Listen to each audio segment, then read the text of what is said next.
If you want to become a better player, this video is very important. I'm going to teach you how to plan your own soccer training sessions.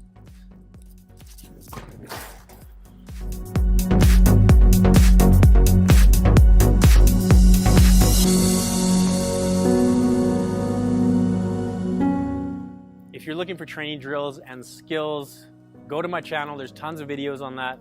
This video is not about specific drills. This is about how to plan your own training session, because I want you to understand drills, fancy skills, those are fantastic. They're fun to do. But if you want to become a better player, you want to improve faster, you want to achieve more in this sport, it's so much more than just the drills that you choose. It's about being mentally tough. It's about your lifestyle, your habits. It's about learning to be your own best coach, your own best trainer. You can't rely on other people to make you better. You have to make yourself better. So today I want to talk about how to plan your own training session. These are the components that I include in my training sessions, whether I'm training by myself or training a group of players. These are things I like to improve because I want to improve every part of my game when I step on the field. I want to become a better athlete, and I want to become a better technician, a better technical player every time I step on the field. So number one, warm up. Take your warm up seriously. I know when you're younger, it's so easy to just go on the field and start blasting balls. Your warm up is going to help you have a better session. You prepare yourself physically, you prepare yourself mentally when you go through a proper warm up. You're also prolonging your career. If you want to play at the top level or the highest level that you're capable of playing at, for a long period of time, you need to take care of your body, and that's the importance of the warm-up. So here I wrote longevity. For me, I want to play at the top league till I can't play anymore, till they say, hey, you're too old, you're not allowed to play in this league. I want to run past the young. Hey, what's up? I hope you're finding this content helpful. Watch this all the way to the end if you want to find out which subscriber got this video's special shout out. So I'm focused on taking care of my body. When I'm doing the warm-up, I'm not just going through the exercises just to do them. I'm doing everything. Don't just do these things just to do them. Don't just do them to get tired. Do them with a purpose, and that's what I've put here in the red. There's an actual purpose to doing these. The purpose of my warm-up, yes, is to prolong my career. It's to warm up for the session, but it's to improve my mobility. So I need to become more mobile every session. That means my ability, my range of motion, my joints, my movement, it gets better, it doesn't get worse. How come when you get older, you just get worse and worse, we get shriveled up? You don't have to deplete, your body doesn't have to dissolve at that rate. You can stay very healthy, you can stay very mobile if you actually focus on this. So when I'm doing my warm-up, I'm focusing on actually getting a better range of motion, improving my mobility. Next, after I'm warmed up, before I get into the technical stuff, I wanna do the hard stuff, the hard physical stuff that I don't necessarily enjoy doing as much. But if you can change your mentality towards these things, the physical stuff, the sprints, the footwork, the agility drills, the speed ladder, the stamina stuff, change your mentality. You want to do those things. Why do you want to do them? Because they make you better. They make you stand out over other players. So when you're training by yourself, motivate yourself, say, hey, there's a reward at the end of this. I like doing this stuff because it makes me different than everyone else. It makes me a better version of myself. And that feels good when you start to see the results, when you start to see yourself actually moving faster on the field, running longer than everyone else.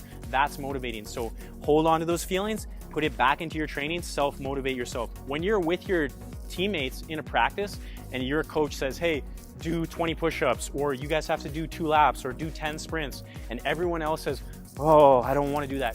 You step up and you say, I want to do that. Yes, I can't wait to do that, and I'm going to do it well because it's going to make me a better player. So after I've done a proper warm-up, I want to do the hard stuff first. I'm doing agility stuff. So whether that's fast footwork stuff on the spot or going through a speed ladder, actually focusing on getting faster feet. So when I'm doing the drills, again, I'm not just doing the drills to complete the drills. I'm doing the drills with the purpose of making my feet move faster every single time, be a little bit faster, a little bit sharper. After agility, I would go into speed, and my speed may just be very basic. It may just be doing 6 sprints or 5 20-yard sprints, 5 50-yard sprints, and that would be it, something like that. In between, walking back, taking as long as I need, but when it's time to do the exercise, again, I'm focused on having faster acceleration. Those first 3-4 steps, making those faster every single time. Focusing on the technique of sprinting. How can I get faster every single time? Not just doing it to get tired, not just doing it because I wrote down, I'm gonna do 5 reps. No, every rep has to be worth it. It has to make me better. Otherwise, there's no point in doing it. After I did the agility and speed, physical stuff, then I would go into the technical the technical training. And you may have seen in a video that I released recently about soccer drills that I personally do. I like to incorporate all of the technical skills, dribbling, footwork, ball control, all these things into my shooting drills, because for me, shooting is the most important. I need to be ball striking. Playing long passes, if you have the ability to pass with a teammate, playing long driven passes, that's really important for me as well. And just practicing shooting in different scenarios. I feel that my technical skill, my footwork, it's good. I'm comfortable with that. Yes, I'm still working to improve it, but the main focus for me is always filling that net as many times as I can, scoring as many goals every time I get on the field, and improving my ball striking, because I feel like I'm very confident if someone passes me the ball, I can receive it and control it 99% of the time. But when I have a chance to score, I'm not exactly where I want to be. So I'm really focusing on that. And that's something you have to analyze about yourself. What are my weaknesses? What do I really need to improve? But I promise you, if you add shooting, really make shooting an emphasis of every individual training session that you do, you're going to be a better player. You're going to feel more confident. You're going to be more dynamic, a better attacker, and it's going to make a big difference. So for me, I'm really focusing on ball striking, long passing, and shooting, incorporating quick footwork, 1v1 skill, and then a shot. Ball control, and then a shot. Always finishing with an end product on goal.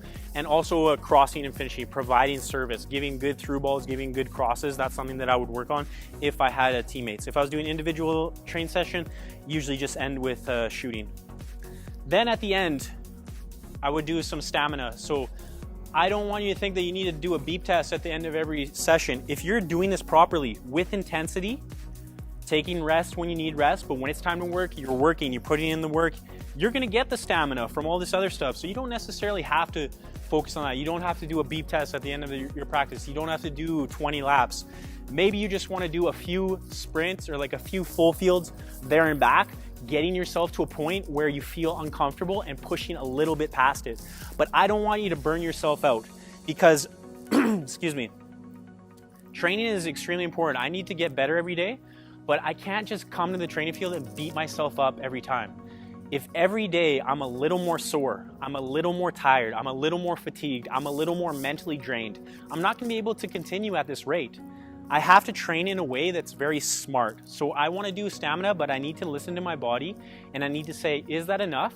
Can I come back tomorrow? And the way that you're really gonna come back tomorrow is these two right here, the warm up and the cool down, okay? Actually focusing on repairing your body, improving your flexibility, improving your mobility, taking care of your joints, taking care of your muscles. If you do those things and you do them properly, as well as proper nutrition, hydration, getting good sleep, then you can actually come back. You can have a hard training session, you can come back the next day and feel better, not worse. And that should be your goal when setting individual training sessions for yourself. So those are 6 components that I put into my training sessions, and I would encourage you to do the same. This is the featured subscriber for this video. If you'd like to be featured in future videos, hit that like button, drop a comment below, and let me know how my videos have helped you improve and achieve more in this sport.